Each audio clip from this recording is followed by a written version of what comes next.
नमस्कार, एक बार फिर से आप सभी का हमारे यूट्यूब चैनल पे स्वागत है। जैसा कि हम लोग 2024 में जो 12th के बोर्ड एग्ज़ाम होने वाली है उससे संबंधित सभी संभावित न्यूमेरिकल क्वेश्चन करने वाले थे और बहुत सारे क्वेश्चन हम लोग कर भी चुके हैं। हम लोग का टॉपिक चल रहा था संधारित्र की तुल्य धारिता ज्ञात करना है। तुल्य धारिता से संबंधित कुछ क्वेश्चन हम लोग कर चुके हैं जो कि पहले के वीडियो लेक्चर 3 में बताया गया है और आज के लेक्चर हम लोग संधारित्र की धारिता से संबंधित जो क्वेश्चन बची रह गई है जो बोर्ड एग्जाम में आने वाली है वो करेंगे और फिर प्रतिरोधों का संयोजन संबंधित कुल प्रतिरोध को ज्ञात करेंगे। उससे संबंधित हम लोग आज क्वेश्चन देखते हैं। तो पहला क्वेश्चन हमारा है धारिता संबंधित क्वेश्चन है। यहाँ पे दिए गए चित्र में ए तथा बी के मध्य तुल्य धारिता ज्ञात करनी है। यहाँ पे दिया गया है, यहाँ पे ए और बी है, ये दो पॉइंट है ए और बी, और यहाँ पे C1, यहाँ C2, यहाँ C3 लिखा गया और यहाँ पे C4 है, यहाँ C5। C मीन्स होता है धारिता। जहाँ C1 का वैल्यू है 3 माइक्रोफैराडे, C2 का वैल्यू है 8 माइक्रोफैराडे, C3 का वैल्यू है 6 माइक्रोफैराडे, C4 का वैल्यू है 3 माइक्रोफैराडे और C5 का वैल्यू है 6 माइक्रोफैराडे। तो इस फिगर हम लोग देखते हैं कि ये किस क्रम में संयोजित किया गया है। तो यदि हम यहाँ से करेंट को फॉलो करवाते हैं तो यहाँ पे करेंट यहाँ से दो भागों में जाएगा, एक भाग इधर चला जाएगा और एक भाग से इधर चला जाएगा।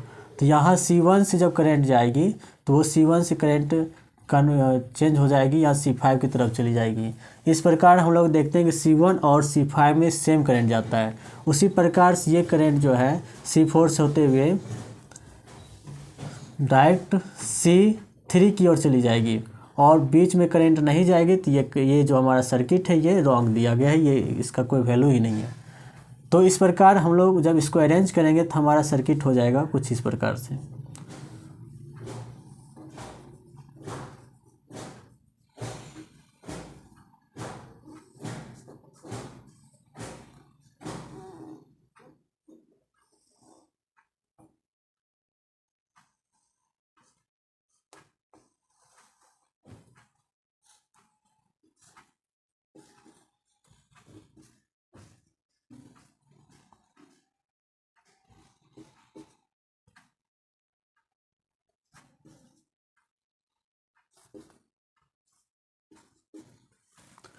चूँकि यहाँ C4 तथा C3 श्रेणी क्रम में है तो हम लोग लिखेंगे C4 तथा C3 श्रेणी क्रम में है तो तुल्य धारिता होगा C dash equal to 1/C dash होता है 1/C dash equal to 1/C4 plus 1/C3। It means 1/C dash का वैल्यू निकलेगा 1/C4 का वैल्यू दिया गया 3 माइक्रोफैराडे और यहाँ 3 का वैल्यू है 6 माइक्रोफैराडे।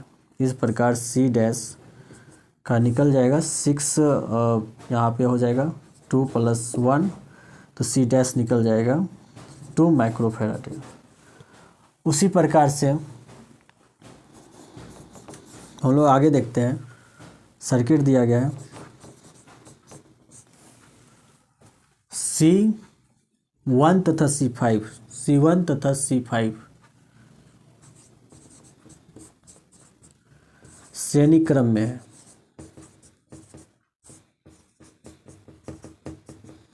तो 1/C dash equal to 1/C1 plus 1/C5 होगा। इसका वैल्यू निकल जाएगा 1/C dash equal to C1 का वैल्यू दिया गया 3 और C5 का भी है 6 माइक्रोफैराडे। तो इसका भी वैल्यू निकलेगा C डबल डैश का वैल्यू निकलेगा 2 माइक्रोफैराडे। चूँकि वैल्यू सेम है तो सेम आंसर आएगा। अब हम लोग का सर्किट प्राप्त हो जाती है कुछ इस प्रकार से।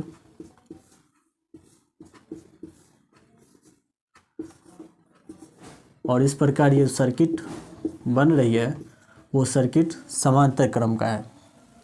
क्योंकि यहाँ से करंट जाएगा तो यहाँ से डिफरेंट होगा, यहाँ से करंट डिफरेंट होगा, तो ये समांतर क्रम का होगा। यहाँ पे अब हमारा ये बचेगा C डैश और एक है C डबल डैश। तो यहाँ से सी पी का वैल्यू निकाल लेते हैं, तो हो जाएगा C dash plus C double dash, it means C P equal to 2 + 2 so that 4 microfarad.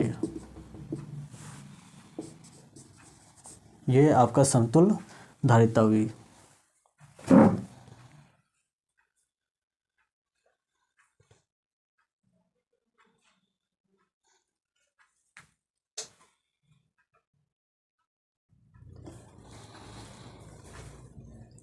Next question है, दिए गए चित्र में ए तथा बी के मध्य तुल्य प्रतिरोध ज्ञात कीजिए।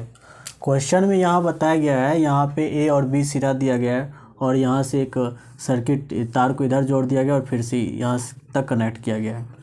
तो यदि यहाँ से हम लोग करंट फ्लो करवाते, ये जो क्वेश्चन ये प्रतिरोध संबंधित है, इससे पहले जो हम लोग क्वेश्चन कर रहे थे वो धारिता से संबंधित था। तो यहाँ पे हम प्रतिरोध के हिसाब से चलेंगे, तो प्रतिरोध में श्रेणी क्रम का कॉन्सेप्ट हो जाता है।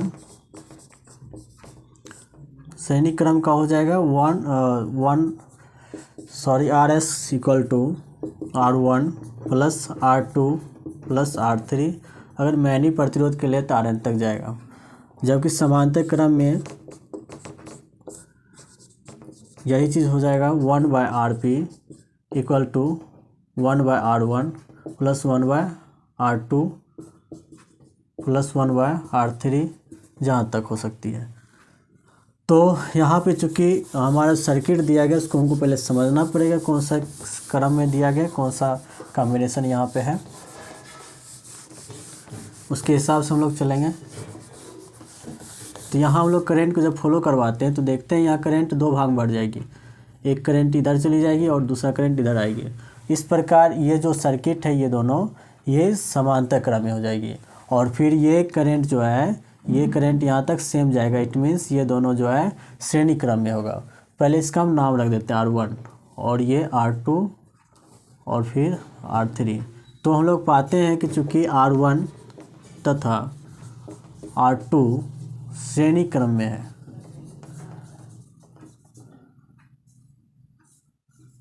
है तो श्रेणी क्रम का हम लोग कॉन्सेप्ट लगाएंगे। RS इक्वल टू हो जाएगा R1 plus R2, it means RS equal to हो जाएगा 2 + 2 4 ओम। अब हमारा सर्किट हो जाएगा, चूँकि यहाँ से पॉइंट मिला देते हैं तो हमारा सर्किट हो जाएगा कुछ इस प्रकार से।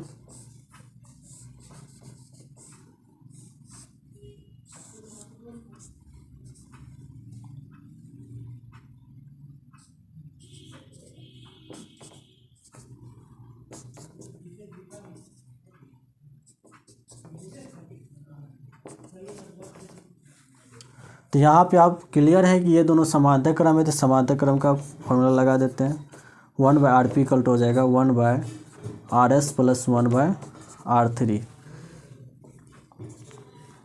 तो 1/Rp इक्वल टू हो जाएगा 1/4 प्लस 1/2। तो 1/Rp इक्वल टू होगा, एलसीएम हो जाएगा 4, यहाँ 1 होगा, यहाँ पे 2 होगा। It means Rp equal to हो जाएगा 4/3 ओम। नेक्स्ट क्वेश्चन हमारा है, यहाँ से जब करंट को फॉलो करवाएंगे तो करंट यहाँ तक सेम जाएगा और यहाँ से फिर करंट चेंज हो जाएगी और ये दो सर्किट है इस दोनों में करंट सेम जाएगा, क्योंकि यहाँ से करंट क्लियर यहाँ तक आएगी फिर वही करंट यहाँ तक आएगी। तो इस प्रकार हम लोग पाते हैं क्या कि ये दोनों जो कॉम्बिनेशन है वो सीरीज कॉम्बिनेशन में है। तो यहाँ भी हम नाम इसको दे देते हैं R1 और ये R2, ये R3, ये R4, इसको R5 मान लेते हैं। इस प्रकार हम लोग सबसे पहले इसको सॉल्व कर लेते हैं R2 और R3 को। R2 और R3 चूँकि श्रेणी क्रम में है तो इसको हम श्रेणी क्रम का कॉन्सेप्ट लगाएंगे। R2 तथा R3 श्रेणी क्रम में है।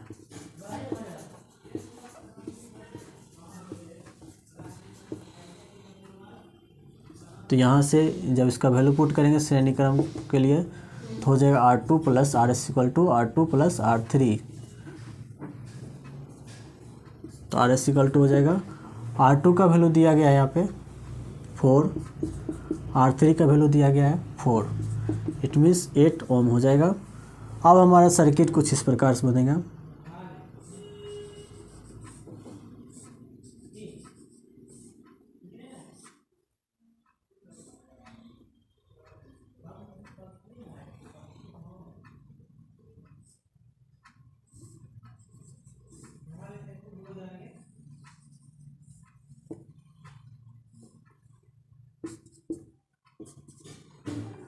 इस प्रकार यहाँ पे RS और ये R5 है और ये है R1 और ये R4 है।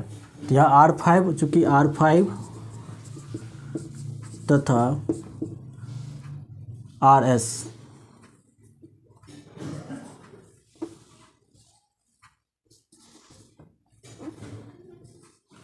श्रेणी क्रम में है, समांतर क्रम में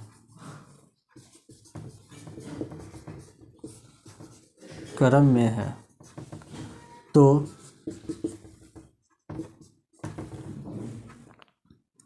1/RP इक्वल टू हो जाएगा 1/RS प्लस 1/R5। तो इस प्रकार हमारा RP का वैल्यू निकलेगा। RS का वैल्यू दिया गया यहाँ पे 8 निकला है और RP का वैल्यू है 4। तो RP इक्वल टू हो जाएगा 3/8।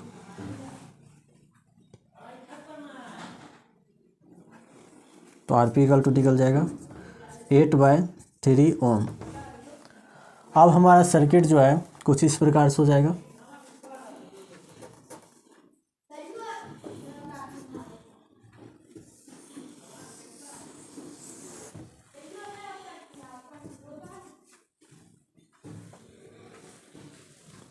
यहाँ R1 है, ये RP निकला है और ये R4 है। तो सीरीज का फॉर्मूला लगा देते हैं, क्योंकि सीरीज कॉम्बिनेशन आप दिख रहा है। तो सीरीज के हिसाब से यहाँ पे R1 का वैल्यू है 4, इसका वैल्यू निकला है 8/3 और R4 का वैल्यू है 4।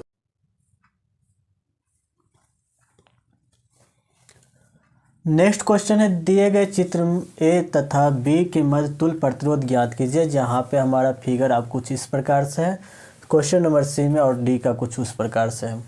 तो यहाँ पे दिया गया है पॉइंट ए यहाँ पे है और पॉइंट बी यहाँ पे। तो यहाँ से यदि हम करंट को फॉलो करवाते हैं तो ये यहाँ तक करंट जो है सेम जाएगा। इट मीन्स ये 4 ओम और 2 ओम और 4 ओम जो है वो श्रेणी क्रम में है। और जब यहाँ से करंट को हम फॉलो करवाएंगे तो यहाँ से करंट डिफरेंट डायरेक्शन में जाएगा, अलग अलग हो जाएगा। तो यानी करंट का वैल्यू अलग हो जाएगा। तो इट मीन्स ये 4 ओम और ये 8 ओम जो है वो समांतर क्रम में है। तो सबसे पहले हम लोग कॉन्सेप्ट लगाते हैं, यहाँ पे इसका नाम दे देते हैं R1, R2, R3, R4। तो चूँकि R3 तथा R4 समांतर क्रम में है तो R1/RP इक्वल टू हो जाएगा 1/R3 प्लस 1/R4। यहाँ पे 1/RP इक्वल टू हो जाएगा, R3 का वैल्यू है 4 और यहाँ पे है R4 का वैल्यू 8 है। तो RP इक्वल टू निकल जाएगा 8/3 ओम।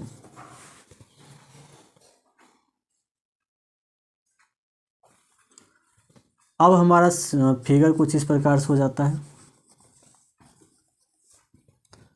ये ए, ये बी है और ये R1 है, ये RP निकला है, सॉरी ये R2 है और ये RP निकला है, जिसका वैल्यू है 2 ओम, इसका 8/3 ओम और इसका है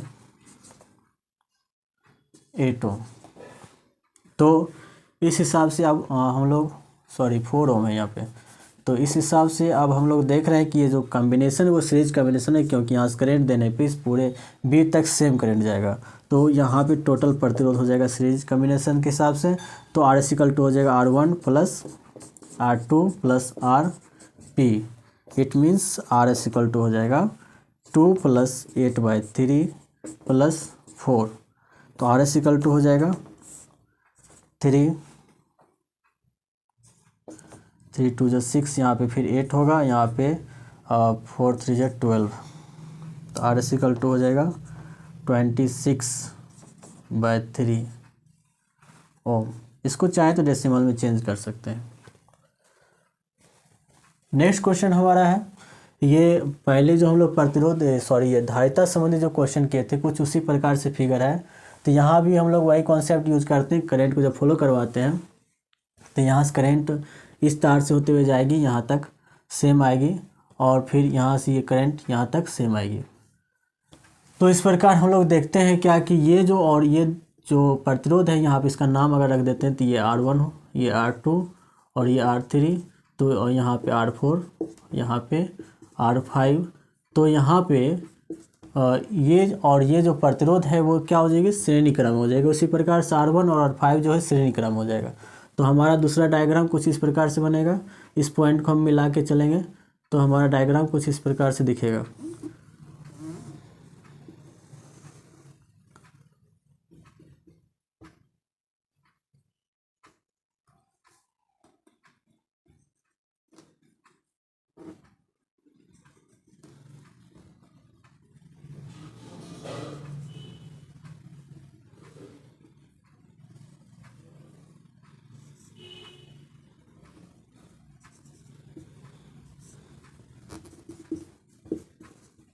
तो यहाँ से क्लियर है कि ये दो जो सर्किट है यहाँ पे R4 और R3 का वो श्रेणी क्रम में है, जबकि यहाँ पे R1 और R5 श्रेणी क्रम में, और इस ये R2 जो है R2 से करंट फ्लो नहीं होगी। तो ये सिर्फ जुड़ा हुआ है, ये इसका कोई यूज नहीं यहाँ पे।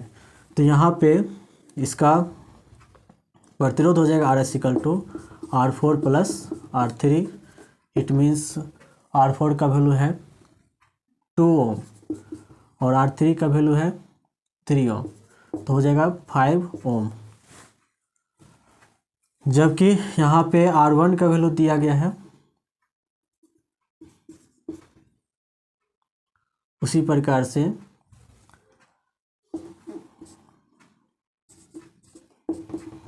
दो बार निकाल लेते हैं RS डैश करके, R1 प्लस R5, तो हो जाएगा यहाँ पे R1 का वैल्यू है 3 और R5 का वैल्यू है 6, तो हो जाएगा 9 ओम। अब यहाँ पे हमारा सर्किट कुछ इस प्रकार से हो जाएगा।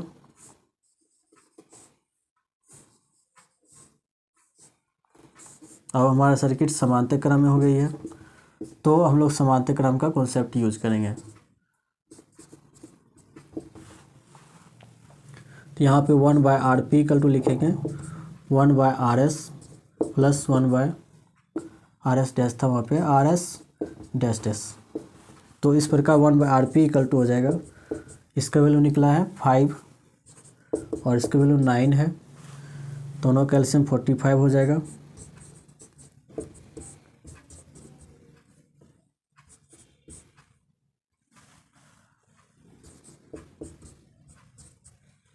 इस प्रकार RP इक्वल टू हो जाएगा 1/RP इक्वल टू 14/45, तो RP इक्वल टू निकल जाएगा 45/14 ओम। चाहे तो इसको हम डेसिमल में चेंज कर सकते हैं।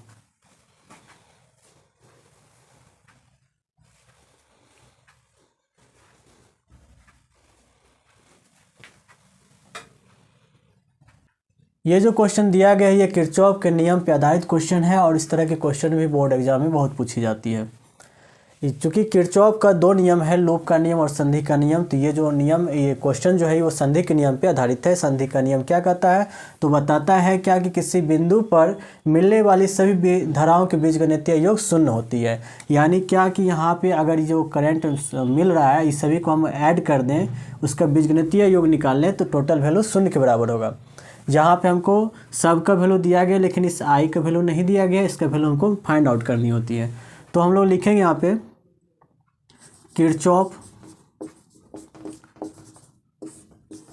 के संधि नियम के अनुसार यदि सबका नाम रख देते हैं I1, I2, I3, I4, I5 और ये I6, उस हिसाब से यहाँ पे I6 का वैल्यू निकालना है।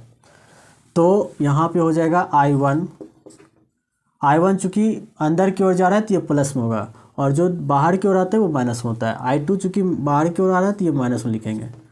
अब यहाँ पे I3 अंदर की ओर जा रहा है तो ये प्लस में लिखाएगा। फिर I4 बाहर की ओर आ रहा है तो ये माइनस में लिखाएगा। I5 अंदर की ओर जा रहा है तो प्लस में लिखाएगा। और I1 भी बाहर की ओर ही आ रही है, सॉरी I6 जो है बाहर की ओर आ रही है तो ये भी माइनस में होगा। टोटल ये 0 के बराबर होगी। I1 का वैल्यू दिया गया 2 एम्पियर और I2 का वैल्यू है 5 एम्पियर, प्लस यहाँ पर I3 का वैल्यू है 3 एम्पियर, माइनस I4 का वैल्यू है 2 एम्पियर, प्लस I5 का वैल्यू है 1 एम्पियर। I6 का वैल्यू है निकालना ही हमको, तो यहाँ पे टोटल वैल्यू हो जाएगा 3 में 2 का ऐड करेंगे 5, और 5 से 5 कैंसिल हो गया, ये कट जाएगा। और फिर यहाँ पे घटेगा तो -1 माइनस I6 इक्वल टू 0 होगा। तो I6 इक्वल टू हो जाएगा -1 एम्पियर। तो ये रहा आपका आज का क्वेश्चन। तो यहीं पे सभी जो संभावित क्वेश्चन जो सिमेट्री प्रॉब्लम्स होता है, किसी फिगर संबंधी जो क्वेश्चन पूछी जाती है बोर्ड एग्जाम में, हमने सभी उस तरह के क्वेश्चन को किए हैं। और ज़्यादा भारी क्वेश्चन नहीं पूछी जाती बोर्ड एग्जाम में, उतना ना भारी होता है ना ही आसान होता है, वो मीडियम लेवल का क्वेश्चन पूछी जाती है। तो उस तरह का क्वेश्चन हम लोग कर लिए हैं। इससे ज़्यादा हमको नहीं लगता है कि क्वेश्चन आएगा बोर्ड एग्जाम। इससे संबंधित क्वेश्चन हो सकती है, सेम टू सेम तो क्वेश्चन नहीं होगी, इससे संबंधित क्वेश्चन हो सकती है। तो थैंक यू, शुक्रिया। अगर आप हमारे ऑफलाइन क्लास करना चाहते तो एरुडाइट फिजिक्स क्लास करके हमारा अपना ऑफलाइन क्लास चलती है, आप वहाँ पे ज्वाइन कर सकते हैं। हमारा मोबाइल नंबर कॉन्टैक्ट नंबर बोलिए, वो हमारे चैनल पे दिया गया है, उससे संपर्क कर सकते हैं। Thank you.